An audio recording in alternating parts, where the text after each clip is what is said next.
రాష్ట్ర స్థాయిలో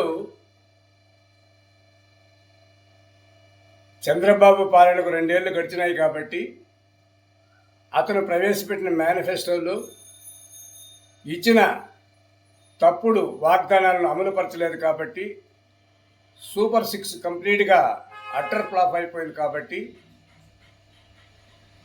రాష్ట్ర స్థాయిలో వైఎస్ఆర్సీపీ నాయకులందరూ కూడా నిరసన తెలియజేస్తూ తెలుగుదేశం ప్రభుత్వానికి వ్యతిరేకంగా వైఎస్ఆర్ విగ్రహం ముందర మేము నిరసనలు తెలియజేయడమైంది.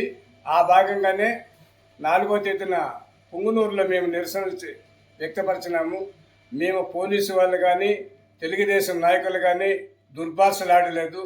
ఇచ్చిన మాట ఎందుకు నిలబెట్టుకోలేదు అని ప్రశ్నించాము తప్పితే మిగతా ఎలాంటి కార్యక్రమాలు మేము చేయలేదు. ఆ వీడియోలు కావాలంటే ఇప్పుడు కూడా తెప్పించి చూసుకోవచ్చును.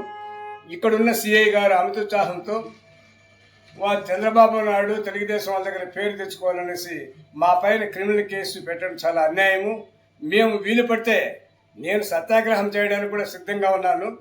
మా పార్టీ పెద్దలు ఊర్లో లేరు కాబట్టి మా పార్టీ నాయకులు పర్మిషన్ తీసుకున్న తర్వాత ఈ విషయంపై ఈ కేసులపై నేను అవసరమైతే నిరాహార దీక్ష కూడా చేయడానికి సిద్ధంగా ఉండడం మీకు తెలియజేసుకుంటున్నాను.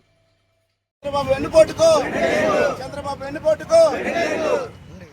చెప్పిన హామీలు వెన్నుపోటుకో